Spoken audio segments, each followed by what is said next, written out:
Hoje nós vamos conversar sobre o lucro de MDA3, a situação atual de MDA3, o aumento do payout de MDA, o que esperar dessa ação e, além disso, nós vamos conversar também sobre os proventos de Carrefour, qual o dividend yield histórico dele, como os lucros afetam os dividendos de Carrefour. Nós vamos tratar todos esses tópicos hoje, mas antes já se inscreva no canal, ative o sininho que é muito importante, tá bom, pessoal?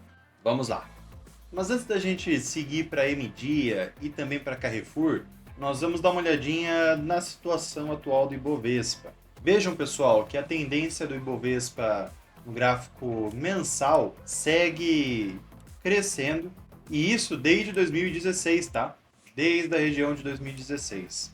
Só que analisando agora o cenário atual, reparem que estamos numa posição onde, igual eu comentei em vídeos anteriores, na minha opinião, era apenas uma retração de uma tendência de alta. Então podemos esperar uma perspectiva mais positiva para os próximos meses. Contudo, essa região aqui é fundamental para a gente aguardar, para verificar se vai ter uma continuação de tendência de alta ou se o gráfico ele vai ficar mais estagnado. Então esse é um ponto muito importante para a gente ficar atento. O mês de dezembro vai ser fundamental para a gente analisar se vai dar continuidade a essa tendência de alta ou não. Se a gente analisar, não é só esse ponto aqui, mas também esse aqui e esse aqui, existe esse outro ponto aqui, que fica mais nessa região aqui. Então a gente precisa se atentar demais para verificar se vai subir ou não. Repare no gráfico semanal que está na mesma situação, mas aqui a gente consegue ver com mais detalhes como que está esse movimento. E reparem que estamos bem próximos da decisão do Ibovespa. Vamos aguardar. Para confirmar esse movimento, temos o gráfico diário. Repare que nos últimos dias tivemos ótimas altas. Aqui conseguimos verificar que temos esse ponto fundamental que pode segurar os preços ou então dar continuidade a essa tendência de alta. Agora sobre o lucro de MDA, pessoal. M Dias Branco subiu 32,8% e atingiu 259 milhões no terceiro trimestre. Esse lucro ele foi 195 milhões de reais acima comparado ao mesmo trimestre do ano anterior. Sobre a EBITDA da empresa, teve um avanço de aproximadamente 32,3% frente ao trimestre do ano anterior. A margem EBITDA subiu também para 16,1%, teve uma alta de 4,9 pontos. E fora isso, também tivemos uma queda na sua alavancagem, que foi de aproximadamente 1,4% de queda, um ponto muito importante, tá? Se analisarmos os dados que MDA trouxe para a gente, reparem que tivemos aqui um crescimento, igual eu relatei, de 32,3% no seu EBITDA. A margem EBITDA teve um crescimento também comparado ao trimestre anterior e o seu lucro teve uma crescente de 32,8%. Se analisarmos agora em comparação ao trimestre anterior, ao segundo trimestre de 2023, tivemos uma crescente de 18,9%, o EBITDA teve uma crescente de 17% e a margem EBITDA de 2,9 pps, pontos percentuais. E o acumulado do ano, desde janeiro de 2023 até o mês de setembro, tivemos aqui uma variação positiva de 17,3% no seu lucro líquido. Sobre a EBITDA, tivemos uma crescente de 27,2% e a margem EBITDA teve uma crescente de 1,7 pontos percentuais. Fazendo essas comparações, pessoal, podemos verificar que o ano de 2023 foi muito positivo para a MDA3, ok? Sobre a alavancagem da empresa, igual eu relatei para vocês, ela teve uma queda muito grande nesse terceiro trimestre de 2023. Reparem como a alavancagem da empresa vem caindo com o passar dos trimestres. Mas é claro que não quer dizer que só porque a empresa estava alavancada que era uma empresa muito ruim, tá? Vou trazer o exemplo das elétricas, por exemplo, que trabalham de forma alavancada por conta dos seus investimentos. Então vai variar bastante, existem várias variáveis para a gente se atentar na hora de identificar uma alavancagem. Uma alavancagem até 2,5 aproximadamente eu acho viável. Acima disso, eu já não acho tão interessante.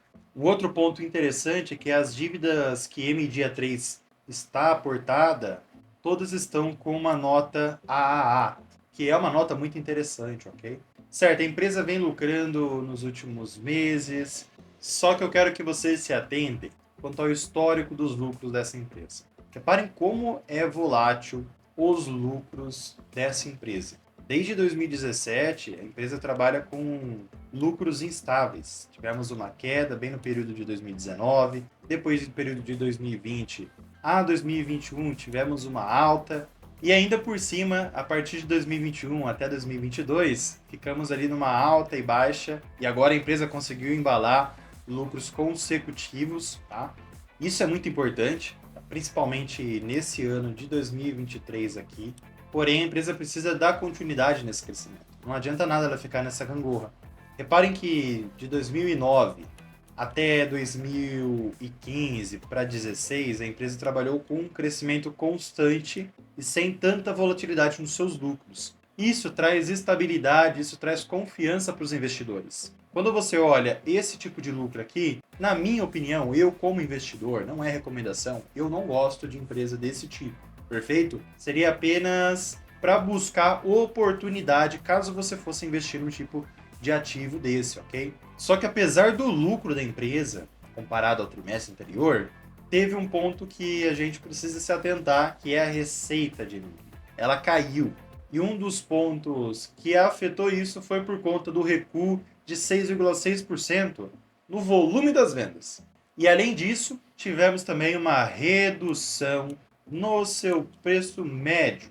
E ainda eles relatam que todas as regiões que a empresa está localizada foi afetada. Eu trouxe para a gente analisar também a situação em gráfico para ter uma noção melhor dessa situação. A empresa teve uma expansão nos preços e nos volumes e também teve uma redução numa outra parte de produtos. E diferenciando esses dois pontos, tivemos um aumento no preço médio em biscoito e massas e uma queda de produtos com farinha de trigo, margarinas e gorduras, que foi principalmente por conta das commodities. Esse foi um dos principais motivos. Um outro ponto que também acabou afetando é que as varejistas estavam trabalhando com níveis menores de estoque, tá? Então, se a gente analisar os gráficos, reparem que a receita teve uma queda comparada com o trimestre de 2022. O volume das vendas teve uma queda também comparado ao trimestre anterior. E o preço médio comparado ao trimestre anterior teve uma queda, não foi tão expressante, mas caiu. E reparem, pessoal, que os estoques de varejo também caíram. Isso foi um dos motivos também que afetou a empresa. Vejam em comparação com o trimestre de 2022 e nesse trimestre como que a empresa sentiu essa queda. Vejam que na parte de biscoitos a empresa sentiu essa queda e também na parte de massas teve também essa queda, ok? Mas tirando esses pontos negativos, teve um ponto positivo. Além do lucro líquido, também teve o aumento no payout, pessoal. Vejam que a empresa soltou aqui o comunicado da divulgação dos resultados, no caso, e informaram nesse resultado que o payout vai subir de 60% para 80%, pessoal. E esse aumento, pessoal, vai ser visto de forma financeira de aproximadamente 1 centavo por ação. Então, antes a empresa pagava 5 centavos, agora ela vai pagar 6 centavos por ação. Trazendo para vocês mais detalhes desse payout e também do dividend yield já da empresa, reparem que ambos eles caminham de forma relacionadas, logicamente. Hoje a empresa trabalha com um dividend yield bem abaixo comparado ao que nós gostamos de ter numa carteira de investimento focada em renda passiva e dividendos, logicamente. No ano de 2022, a empresa trabalhou com payout bem elevado e foi um ano que a empresa pagou muitos dividendos, reparem que é bem nítido isso. E com o seu payout aumentando, provavelmente esses dividendos vão aumentar. Seria muito interessante se a empresa pagasse dividendos dessa proporção novamente. Com dividendos próximos a 6%, a empresa acaba ficando atrativa. Porém, igual eu falei para vocês, para a empresa pagar um dividendo de 6% de forma estável, ela precisa ter lucros bem estáveis. Esse é um ponto que nós precisamos nos atentar na hora de investir. M-Dia precisa melhorar essa estabilidade do lucro. A empresa ela paga dividendos trimestrais, tá? Então esses 5 centavos que a empresa pagava, ela pagava de forma trimestral, reparem nisso, e agora ela vai começar a pagar 6 centavos por ação, isso de forma trimestral. Sobre a tendência da empresa, reparem que ela segue basicamente o lucro, pessoal. De 2009 até 2015, a empresa teve uma crescente bem estável, teve meses que a empresa teve uma queda, isso é normal em todas as empresas. Essas quedas costumam ser interessantes para a gente fazer aportes. Porém, reparem, pessoal, que a partir de 2018 a empresa só caiu e teve um retorno agora em 2022, o ano que a empresa voltou a ter lucros muito interessantes. Tiveram períodos, no caso trimestres, que a empresa não trabalhou de forma interessante, agora ela voltou a trabalhar de forma estável. Vamos torcer que a empresa consiga manter uma estabilidade nos seus lucros líquidos para ela voltar a ter esse tipo de rentabilidade, estabilidade estável e também consolidada. Agora comentando um pouco sobre o Atacadão, que é o Carrefour, a empresa ela anunciou proventos que ficaram equivalentes a 179 milhões de reais. Isso dividido por ação vai ficar 8 centavos aproximadamente, ok? Esse valor vai ser pago no dia 29 de novembro.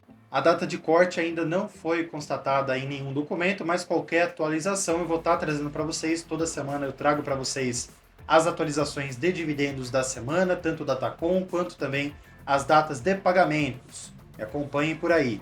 Sobre o dividend yield da empresa agora, reparem que é uma empresa que não paga bons dividendos. As empresas de varejo vêm pagando poucos dividendos, principalmente por conta da queda dos seus lucros. E trazendo para vocês mais detalhes sobre isso, pessoal, reparem que é nitidamente por conta da falta da margem líquida que vem comprometendo esses pagamentos de dividendos mais atrativos. Reparem que aqui o payout do Carrefour está bem elevado no ano de 2023, porém, reparem que o dividend yield da empresa está bem abaixo, está próximo à média da empresa, porém, para a gente que costumamos comprar empresas que pagam 6% de dividend yield pelo menos, não fica atrativo investir em uma empresa que paga poucos dividendos tendo um payout desse tamanho. Lembrando que não é recomendação, tá, pessoal? É minha opinião. Só que um ponto muito interessante que nós precisamos se atentar é que o dividend yield de 2021 foi muito atrativo e o payout da empresa estava controlado. Isso foi por conta do momento que a empresa teve um lucro muito interessante. Então vejam como as empresas de varejo acabam sendo afetadas nesses períodos de juros altos. Com a queda da taxa Selic, provavelmente as empresas vão estar trabalhando de forma mais tranquila, mais consciente nesses próximos meses. E com isso, pode ser que as empresas vão voltar a pagar dividendos, como no caso do Carrefour, que pagou dividendos bem atrativos. Só que é claro que isso acaba afastando os investidores por conta da instabilidade, principalmente por necessidade de uma macroeconomia, microeconomia muito estável, muito estabilizada. E até trazendo para vocês sobre o lucro de Carrefour, pessoal, reparem que teve uma queda nesse trimestre, porém reparem, pessoal, que a receita da empresa desde 2020 vem crescendo. E a partir de 2022 que começou a ter uma queda. Só que esse não é o principal motivo de Carrefour ser tão estável. Vejam só o lucro de Carrefour. Apesar de 2021 a empresa estar trabalhando de forma bem elevada, com crescente, a partir de 2023 a empresa começou a ter quedas na sua receita, só que desde 2021 a empresa já tinha iniciado a sua queda nos lucros. E isso afeta demais a empresa. Reparem que ainda a empresa trabalhou de forma negativa nos trimestres anteriores a esse aqui de 2023. E o principal motivo disso, pessoal, é a margem líquida, como todas as empresas de varejo. Reparem que no ano de 2023 e 2022, a empresa trabalhou com margens líquidas abaixo de 2%. Reparem que no momento que a taxa de juros começou a subir, que foi no período ali de 2021 para 2022 e 2023, vejam que a margem foi reduzindo. Então é nitidamente que a empresa é afetada por conta disso, tá? E isso acaba afetando demais também os preços das ações. Reparem que a empresa desde 2021 acabou reduzindo, acabou entrando em queda, como todas as outras varejistas, como por exemplo o Magazine Luiza ou também a Via Varejo. Dois exemplos bem famosos, mas é claro que existem exceções. Eu posso até trazer um vídeo para vocês trazendo exemplos de varejistas que estão trabalhando em tendência e de forma mais conservadora, diferentemente de Magazine Luiza e Via Varejo. Para Carrefour, reparem que, infelizmente, a taxa de juros afetou demais a margem líquida da empresa e, com isso, os lucros e também os dividendos. Apesar desse pagamento, a empresa vem trabalhando de forma negativa, mas vamos aguardar a queda da taxa de juros ou a estagnação, a manutenção do preço da taxa Selic. Bom, pessoal, e vocês? O que vocês acham de MDIA 3? O que vocês acham de Carrefour? Baseando-se nessas informações que eu trouxe para vocês, qual que é a opinião de vocês? Aproveitando aqui, não se esqueçam de se inscrever no canal e deixar o like, tá? É muito importante, principalmente para me ajudar a bater minha meta aqui no YouTube, tá bom, pessoal? 1000 inscritos é a primeira meta, hein? Vamos lá, pessoal. Grande abraço a todos, fiquem com Deus, até logo e fui, pessoal.